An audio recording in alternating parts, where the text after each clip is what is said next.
You're listening to the CyberWire Network, powered by N2K.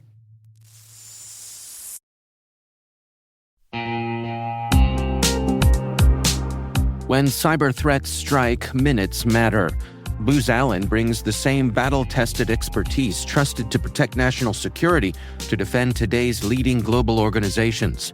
They safeguard their data, strengthen enterprise resilience, and mobilize in minutes across energy, healthcare, financial services, and manufacturing. Their teams don't just respond, they anticipate, outthink, and stay ahead of evolving threats. This is powerful protection for commercial leaders, only from Booz Allen. See how your organization can prepare today at boozallen.com/commercial.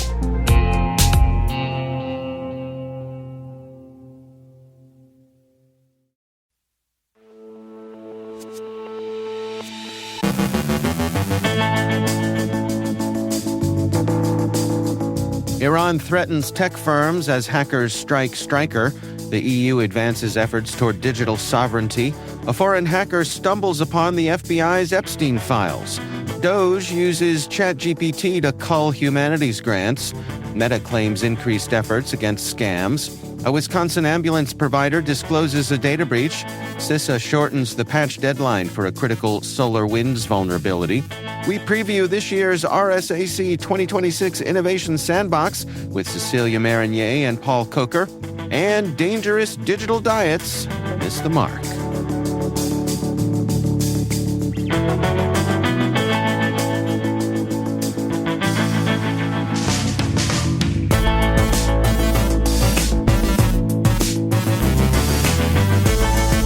It's Thursday, March 12th, 2026.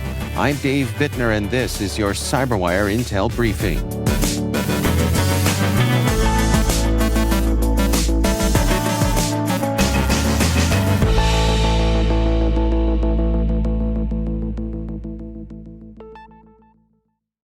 Thanks for joining us here. It's great to have you with us. Rising tensions in the Middle East are increasingly spilling into cyberspace. Iran has warned that major U.S. technology companies could become legitimate targets as regional tensions escalate amid the ongoing conflict involving Iran, the United States, and Israel. The warning reportedly named firms such as Google, Microsoft, Amazon, NVIDIA, IBM, Oracle, and Palantir, with Iranian media listing offices and cloud infrastructure linked to those companies in Israel and Gulf countries. Iranian officials claim the facilities were identified because their technology is allegedly used for military purposes. The warning also extended to economic centers and banks connected to U.S. and Israeli entities. Authorities cautioned civilians to avoid areas near these locations as the conflict intensifies, signaling a possible expansion of targets beyond military assets to include technology infrastructure. Medical device manufacturer Stryker confirmed Wednesday that a cyber attack caused a global network disruption affecting its Microsoft environment. The Michigan-based company said it has no indication of ransomware or malware and believes the incident is contained, though teams are still assessing the impact. Stryker said business continuity measures remain in place to support customers and partners. Employees reported widespread disruptions, saying corporate laptops, phones, and servers were wiped, and access to email and internal applications was lost early Wednesday. Some workers said login pages displayed the logo of the hacking group Handala. The group claimed responsibility online, alleging it wiped more than 200,000 systems and stole 50 terabytes of data. Handala, previously linked to Iran-based threat actors and destructive wiper attacks, said the operation was retaliation tied to the ongoing U.S., Israel, and Iran conflict. Researchers have uncovered a coordinated influence campaign linked to Iran's Islamic Revolutionary Guard Corps that used fake social media personas to spread pro-Tehran messaging. A Clemson University Media Forensics Hub report identified 62 accounts across X, Instagram, and Blue Sky, posing as Scottish independence supporters, Irish nationalists, and Latina women. The accounts used stolen or AI-generated profile photos and tailored divisive content to match their fake identities, posting about issues like immigration, Scottish independence, and British politics. After U.S. and Israeli airstrikes in Iran, the accounts shifted focus to the war, sharing anti-U.S. and anti-Israel messaging, alleged strike footage, and AI-generated images. Researchers say the tactic mirrors earlier troll operations designed to blend into online communities and influence public opinion. The European Commission announced the Euro 3C initiative at Mobile World Congress 2026, a €75 million project funded through Horizon Europe to build Europe's first large-scale federated telco edge cloud infrastructure. The platform will integrate telecom networks, edge computing, and cloud services to deliver secure, high-speed computing closer to users. The project aims to reduce Europe's reliance on non-EU technology providers while supporting digital sovereignty. Euro 3C will bring together 87 organizations, including telecom operators, cloud providers, equipment manufacturers, software developers, and research institutions. The effort aligns with the proposed Digital Networks Act and broader EU programs, while supporting innovation in areas such as 6G, artificial intelligence, cybersecurity, and advanced telecom services. A foreign hacker accessed files tied to the FBI's investigation of Jeffrey Epstein after breaching a server at the Bureau's New York field office in February 2023. According to a source and Justice Department documents reviewed by Reuters. The compromised server was located in the FBI's Child Exploitation Forensic Lab and had reportedly been left vulnerable while an agent was handling digital evidence. Investigators later found signs the intruder had searched through files related to the Epstein case, though it remains unclear which materials were accessed or whether any data was downloaded. The FBI described the event as an isolated cyber incident and said access was quickly restricted and the network secured.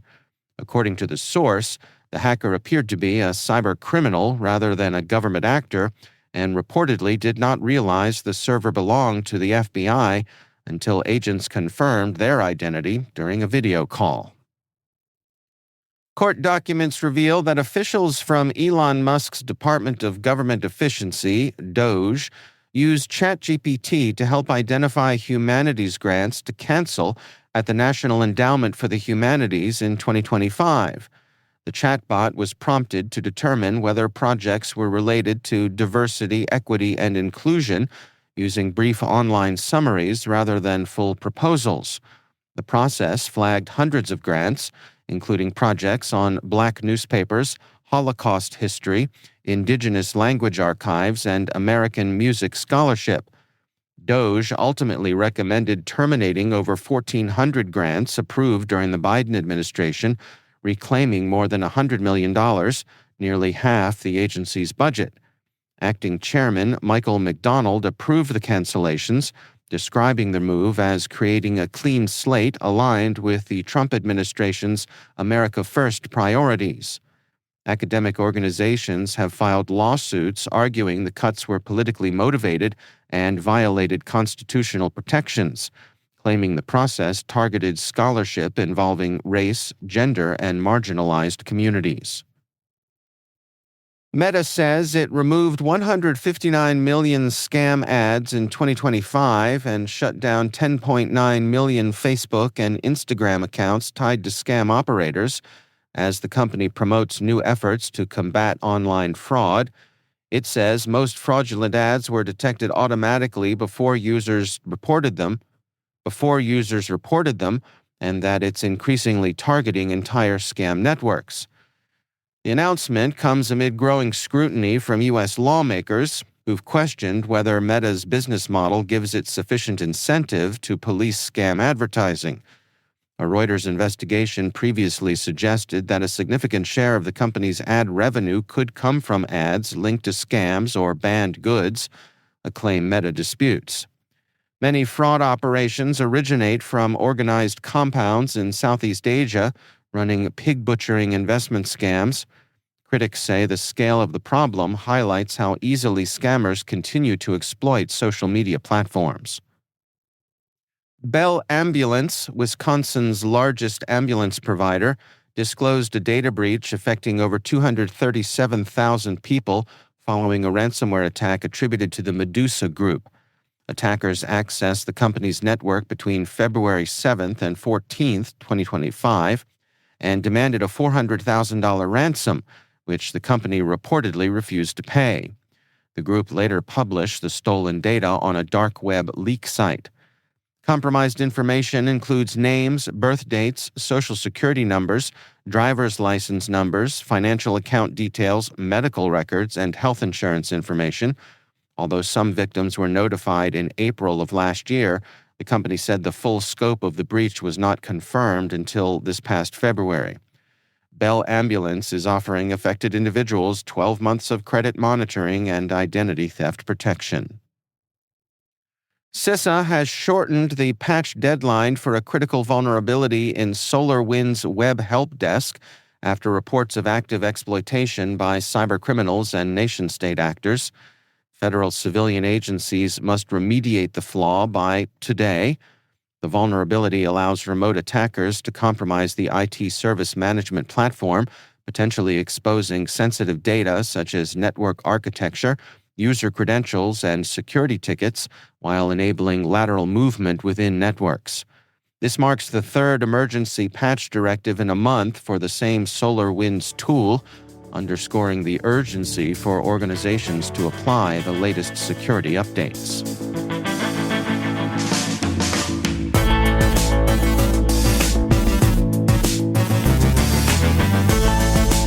Coming up after the break, we've got a preview of this year's RSAC 2026 Innovation Sandbox and dangerous digital diets miss the mark. Stay with us.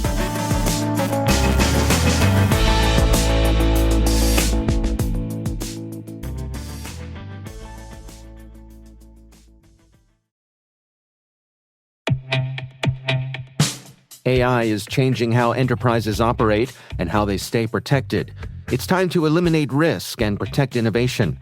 From March 23rd through the 26th, join Trend AI for actionable AI security insights.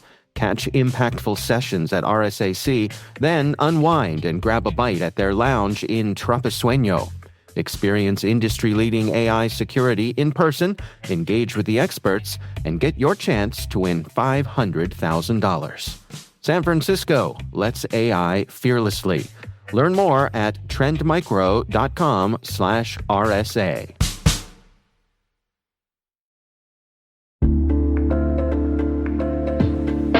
If you're defending a network today, there's a simple question worth asking. What does the attacker see when they look at your organization? Nordstellar helps answer that. Nordstellar is a threat exposure management platform that gives security teams visibility into external risks, including leaked credentials, active session tokens, impersonation attempts, and exposed assets across the surface web and the dark web. It's built to help organizations detect the consequences of breaches early, before attackers turn access into action. From monitoring for InfoStealer malware logs to identifying cybersquatting and brand abuse, Nordstellar helps teams focus on the threats that actually matter. Executives get clear, actionable insights tied to business risk. Security teams get real-time alerts and one of the largest deep and dark web intelligence pools in the industry. Cybercriminals may already be looking for your weak spots. Don't make it easy for them. Be the one that's prepared. Defend your business with Nordstellar. Use the code CyberWire10 to unlock your exclusive discount. Go to nordstellar.com/CyberWireDaily and learn more.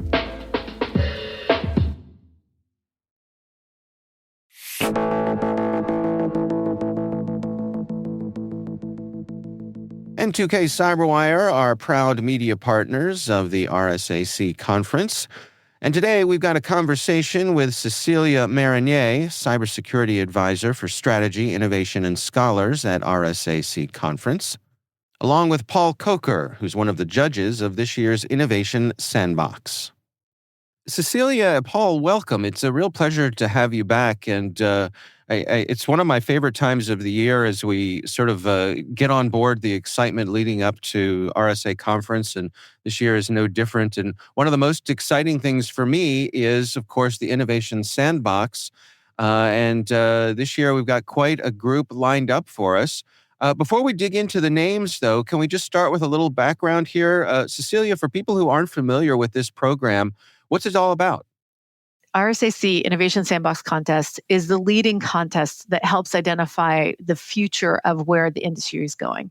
We have selected judges that represent different perspectives and can provide a test for each of those entrepreneurs that are coming on the stage, whether it's as a buyer, whether it's as somebody that we could be a design partner from JP Morgan Chase, whether it's somebody that is like Dave Chen, who is taking Wiz transaction to the final place. He's seen what the companies do, what it takes to get a company to be at that final sale. We have somebody that represents the national security side. And then we have Paul Kocher, who's on this interview with us today, who is helping us really identify from an entrepreneur's perspective, as well as testing the actual technologies that are underlying and underpinning what's on the stage to make sure that they have something there for you to actually review. So that is the Innovation Sandbox Contest. It's really helping people identify to rise the signal above the noise. This is the first place to come and to take a look at those kind of companies that are cutting edge, that will be the names that you will know tomorrow. And there is a substantial investment on the line here, right? Well, actually, yes. In order for you to be on our stage, there is a $5 million investment that comes from Crosspoint Capital. So each of the top 10 have already received their $5 million investment. And so that makes it so that they have the opportunity to take that money and actually use it right away to execute on being named one of the top 10 finalists. Once you get named one of these finalists, the whole industry's eyes are on you. And there's a lot of people paying attention. This gives the companies the leverage they need to actually execute on all of that attention and really hopefully see some change in the marketplace for 2027. We'll see if they get there.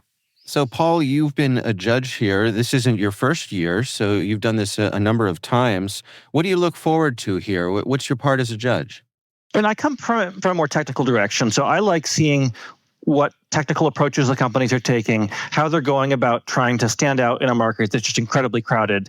It's also a place where the entrants don't have kind of the inertia and legacy problems and technical debt of the incumbents.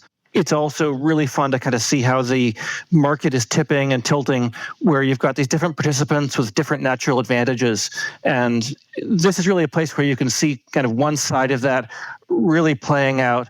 And then the conference show floor tends to be where you see the other side of it, the incumbents who have a lot of these different advantages, like customer relationships, highlighting their strengths. So it's my annual chance to really see both how the technology and the industry are shifting. Can you give us a preview of some of the finalists here, and perhaps if there were any patterns or trends that's reflected in who made it to the final list? One level of trend isn't surprising. I mean, this year, 9 or 10 of, depending how you count, of the companies on the stage, basically all of them have AI as a big part of what they're doing. There are a couple other things that have gone quieter. Like a few years ago, we had quite a few cryptocurrency companies, many fewer 0-1 major entrants there this year.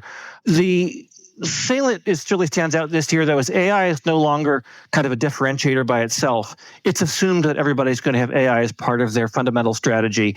And it's really a question of how companies are using this technology, how they're adapting to it. Even the sort of philosophies are different, like how it shifts this interplay between offense and defense. We're seeing AI dramatically empowering offense, dramatically empowering defense. I don't personally know how the balance is going to shift, and that's one of the things that I think I'm going to learn more about at the conference. But it's clear that the way things were being done a couple years ago is not the way that they're going to be done a year or two from now, and this is really a place where those trends are going to be surfacing. Well, and as a judge, what are the things that you're looking for? What can one of these contestants do to stand out from the crowd? I mean, I'm going to begin by saying it's an impossible problem because we're trying to compare not even apples and oranges. It's, cars and oranges and, there's just, it's not like there's any kind of single objective criteria that you can use to decide which innovation, for example, is the best or even where the market's going to go. So I've got to approach it with a great deal of humility because I know that there are an enormous number of things that I don't know. And then on top of that, there are lots of things that are unknowable.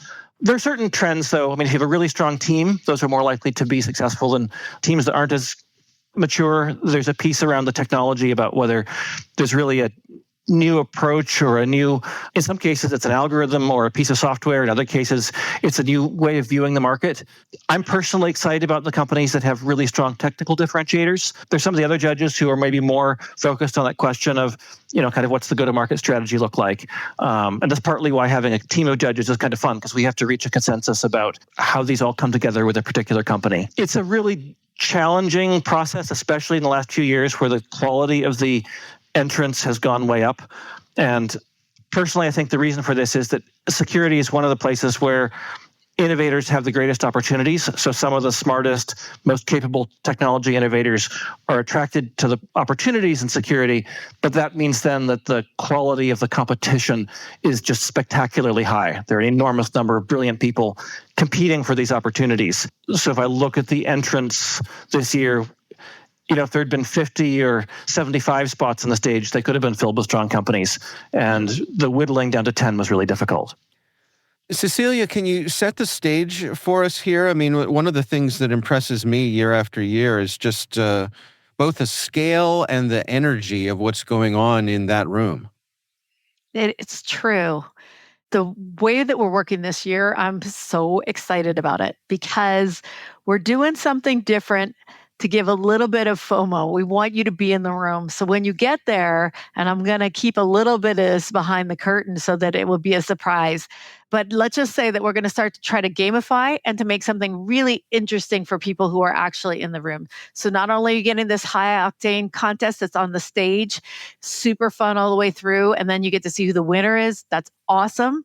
But additionally, we're just trying to make the entire room feel that sensation of excitement all the way through from start to finish, when you walk in to when you leave. So it will be a great experience.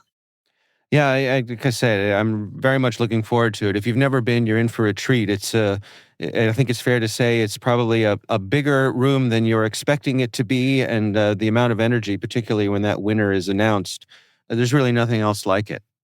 Yeah, we're going to have 1,500 seats in there. But get in there early because they fill up. It will definitely fill up. Paul, let me ask you one more question before we part ways here. Can you give us a little peek behind the curtain in the years that you've been doing this? What is it like when you and your fellow judges are making that final decision? Actually, there's two parts to the decision-making process. One is deciding which companies go on the stage. And that's a kind of a lot like what a diligence process would look like if you were looking at a startup for any investment, looking at the people, looking at all the information they submit.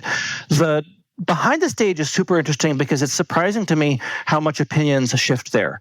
So seeing a company present, seeing how the CEO performs under fire, how they answer some of the hard questions, because I come into that with a list of questions that I'm curious about each company. And they're usually the hard questions that maybe the entrepreneur doesn't actually really want to be answering. Where's that weak spot? And I'll poke it. And sometimes I'm really impressed with the answer. And sometimes I'll come away thinking that, I thought that was a stronger company than it really seemed when they got up there. So conversations are often one where different judges have pretty different opinions, and then generally we'll reach a consensus around one, or in some years there'll be a runner-up or a second winner as well. So we'll see what happens this year. I really have no idea going on into this which one will win. There are strengths of every single one of them. And in some ways, I guess that you could say they're all winners because they all have got the $5 million safe note. But the judges take this really seriously. It's a hard and a little stressful trying to make a decision there. Looking back in the past, the companies that have been on the stage and the ones that have won have done extremely well. This year is going to be hard, though, because the rules are shifting. The AI dominance and the rate of speed of change in the industry means that my feeling of having kind of a sense of what the future looks like is cloudier than it's been in past years. So, I'm cautiously optimistic we can continue the trend of picking the strongest companies. We'll see what happens. That's Cecilia Marinier and Paul Kocher from RSAC. We'll see you at this year's Innovation Sandbox.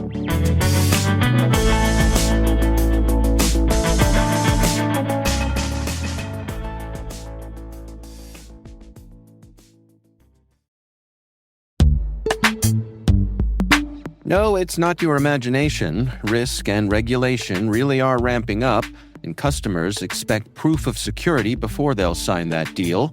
That's where Vanta comes in. Vanta automates your compliance process and brings compliance, risk, and customer trust together on one AI-powered platform. Whether you're preparing for SOC 2 or managing an enterprise governance, risk, and compliance program, Vanta helps keep you secure and keeps your deals moving. Companies like Ramp and Ryder spend 82% less time on audits with Vanta. That's not just faster compliance, that's more time for growth. Take it from me, if you're thinking about compliance, take the time to check out Vanta. Get started at vanta.com/cyber.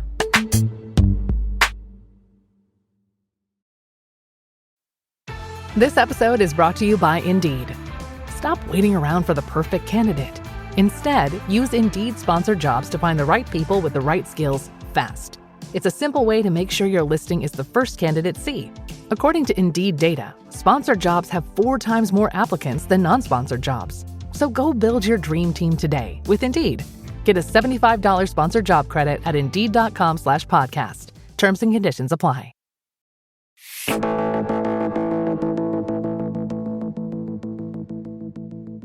And finally, teenagers increasingly turn to AI chatbots for advice on everything from homework to awkward life questions.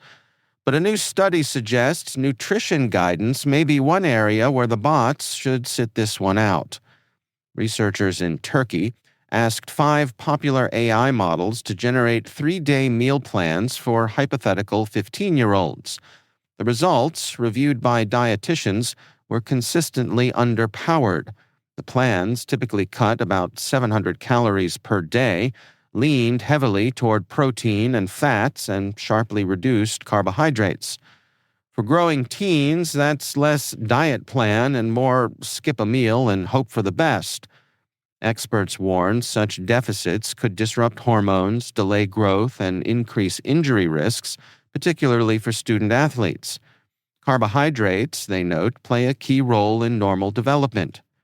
The takeaway, AI might help write an essay, but when it comes to feeding a teenager, a real dietitian still beats a chatbot with a calorie counter.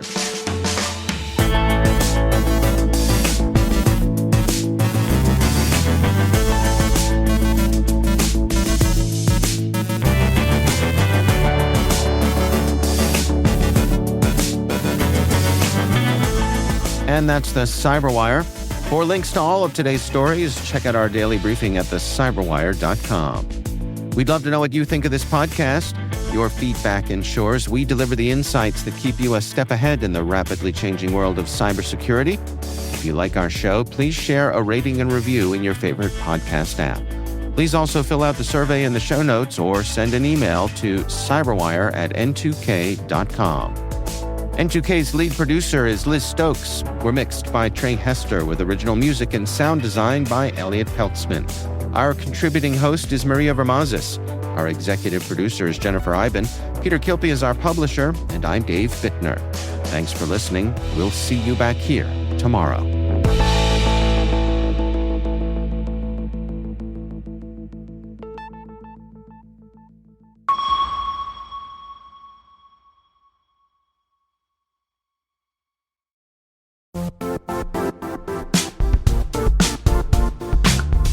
If you only attend one cybersecurity conference this year, make it RSAC 2026. It's happening March 23rd through the 26th in San Francisco, bringing together the global security community for 4 days of expert insights, hands-on learning, and real innovation. I'll say this plainly, I never miss this conference. The ideas and conversations stay with me all year. Join thousands of practitioners and leaders tackling today's toughest challenges and shaping what comes next. Register today at rsaconference.com/cyberwire26. I'll see you in San Francisco.